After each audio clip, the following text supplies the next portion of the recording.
বাংলাদেশের বর্তমান আবহে ভারত বাংলাদেশ আন্তর্জাতিক সীমান্তে প্রহরা জোরদার করেছে বিএসএফ। মুর্শিদাবাদের রাজানগর, কাঁকমারি, জলঙ্গি, রানীনগর সীমান্তে 0 পয়েন্ট অর্থাৎ লাইন অফ অ্যাকচুয়াল কন্ট্রোলে আজ থেকে আনুষ্ঠানিকভাবে বিএসএফ জওয়ানদের মোতায়েন করা হচ্ছে। দুদেশের সীমান্তের কাছে নিয়ে যাওয়া হচ্ছে বিএসএফ ক্যাম্প এবং ওপি পয়েন্টগুলি। নজরদারি বাড়ানো হয়েছে টহলদারি ভ্যানের সংখ্যা, বানানো হচ্ছে উঁচু ওয়াচ টাওয়ার। আজ বিএসএফ এর বহরমপুর সেক্টরের ডিআইজি অনিল কুমার সিনহা, জেলা প্রশাসন ও পুলিশের আধিকারিকরা সীমান্ত এলাকায় পরিদর্শনে যান এবং বর্ণাঢ্য এক অনুষ্ঠানের মধ্যে দিয়ে জওয়ান মোতায়েনের সূচনা করেন। মূলত সীমান্ত এলাকায় চরে কৃষি জমিতে বাংলাদেশি দুর্বৃত্তদের হানা ও অনুপ্রবেশ রুখতে এই উদ্যোগ বলে জানিয়েছেন বিএসএফ এর বহরমপুর সেক্টরের ডিআইজি অনিল কুমার সিনহা। ब्रीफ कर दीजिए क्या हो रहा है, किस बारे में हो रहा है, क्यों कर रहे हैं ये सब प्रोग्राम। ये आज बीएसएफ किसान सहयोग कार्यक्रम हो रहा है। ये इसलिए हो रहा है कि जिससे कि बीएसएफ और किसानों के बीच सहयोग आगे फ्यूचर में बढ़ता रहे, उनकी कोई इशूज ना रहे। इशूज हो तो उसको हम सॉर्ट आउट करें। पहले इनके इशूज थे कि बीएसएफ पीछे डोमिनेशन लाइन में थी, क्योंकि यहाँ पर कनेक्टिविटी थी, रोड था, लाइट था, बाकी सुविधा थी। आईबी यहाँ से दूर थी, बट वहाँ पर जाने की सुविधा नहीं थी, लाइट नहीं थी, इसलिए हम पीछे से डोमिनेट करते थे। ये जो किसान खेती करने जाते थे उनकी चेकिंग होती थी, उसमें समय लगता था। तो इनका ये कहना था कि हमारे को चेकिंग ना की जाए, हमें जाने आने में समय लगता है। तो उसको देखते हुए इनकी सुविधा को बढ़ाने के लिए हमने चेकिंग पॉइंट 0 लाइन के पास ले जाना पड़ा, जिससे कि इनको समय मिल सके, खेतों में काम कर सके। वहाँ पर हम रहेंगे, जब भी ये खेती करने जाएंगे इनकी सुरक्षा का ध्यान रखा जाएगा, हम इन पे नज़र रखेंगे। और दूसरे तरफ से भी कोई यदि गलत कार्य करता है तो उसके ऊपर भी नज़र रखेंगे। हमारा आपसी सहयोग को बढ़ाने के लिए ये कैंप का आयोजन किया गया है। इसमें सिविल एडमिनिस्ट्रेशन और पुलिस के भी लोग आए हैं, इनसे भी सहयोग हमें मिलता रहा है, फ्यूचर में मिलता रहेगा। और इनकी भी जानकारी में कि इस तरह का डेवलपमेंट बॉर्डर में हम कर रहे हैं, जो कि किसानों की सुविधा के लिए है। और हमारी भी जो अपनी प्राइम ड्यूटी है उसको भी हम भली भांति से निभा सकें कि बॉर्डर को सुरक्षित रख सकें। कुछ वक्त ऐसा है जो बांग्लादेशी आकर, घुसपैठी आकर जो फसल खेती नष्ट कर देता है, उसके बारे में आपका अब क्या रिएक्शन होगा?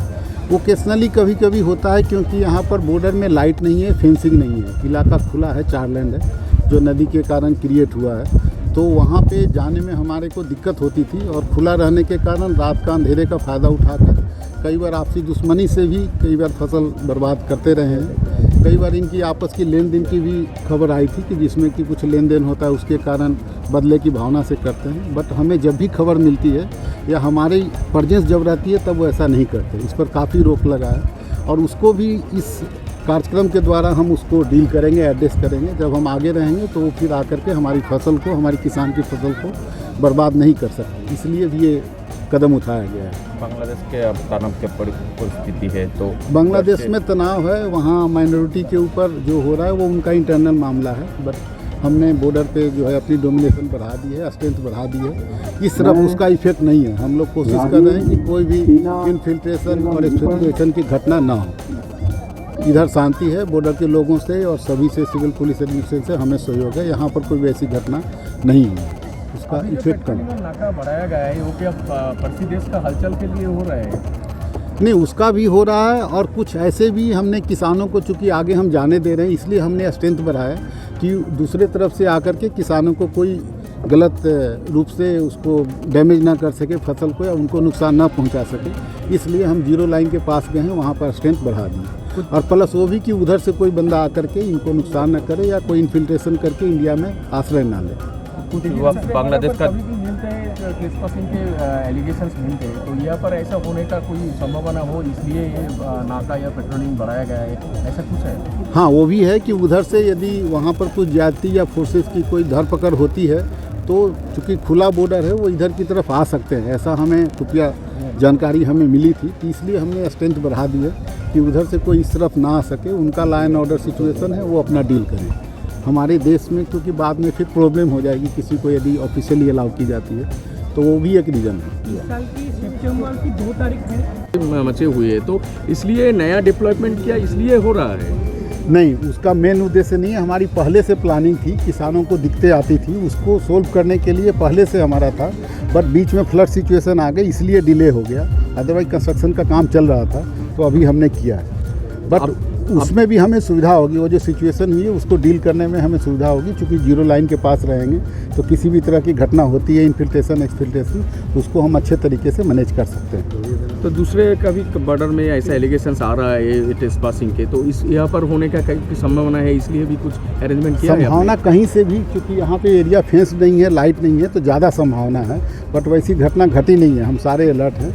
हमारे सेक्टर में 3 बटालियन है जो कि 4 लैंड एरिया है उनके पास में, जहाँ पर कि फेंसिंग लाइट नहीं है। वहाँ भी हम डोमिनेशन लाइन को आगे ले गए हैं, जिससे कि सिचुएशन को सही तरीके से ऑब्जर्व कर सकें और डील कर सकें। क्या क्या बढ़ाया गया है, वॉच टावर वगैरह, पेट्रोलिंग वगैरह? हाँ, इसके पोस्ट जो है ट्रूप्स को रहने के लिए, जिससे कि वो मौसम को मार को झेल सके, चाहे बारिश हो, धूप हो, सभी को, तो अलग अलग पोजीशन एडिशनल पोस्ट बनाए गए हैं जीरो लाइन के साथ। वहाँ पर ट्रूप्स रहेंगे, दिन रात ड्यूटी करेंगे। और फिलहाल एक्टिविटीज़ क्या होगा जो ये आईबी में होता रहता है, ऐसा कि काफ़ी एक्टिविटी वही जो नॉर्मल होती है आईबी के साथ, पेट्रोलिंग, स्टैटिक ड्यूटी भी होगी, कमांडर्स भी बीच बीच में चेक करेंगे, उनको गाइडेंस देंगे, जो सिचुएशन आती है, बाहर से मैसेज आते हैं कि ऐसी हरकत हो रही है, इंडियन साइड भी या उस साइड में, वो उनको दी जाएगी, डोमिनेशन होगी। प्लस पीछे रियर में भी पेट्रोलिंग के रूप में डोमिनेशन होगी, जिससे कि उनको ज़रूरत पड़ने पर नफरी वहाँ जाकर रीइंफोर्स कर सकें। बरहमपुर सेक्टर के अंदर कितने सारे इलाका पर हो रहा है ये 3 बटालियन है, टोटल 5 बटालियन सेक्टर में, तो 3 बटालियन का इलाका 4 लेन एरिया। तीनों में जितनी भी डोमिनेशन लाइन पीछे थी गांव के साथ, सभी को आगे शिफ्ट किया जा रहा है। ऑलमोस्ट 80% हो गया, और विद इन ए वीक जो बचा हुआ है ये भी आज का लास्ट ही है, इनका बटालियन का भी कंप्लीट हो गया है, सभी आगे की तरफ जाएंगे। Thank you sir. Thank you. Thank you sir.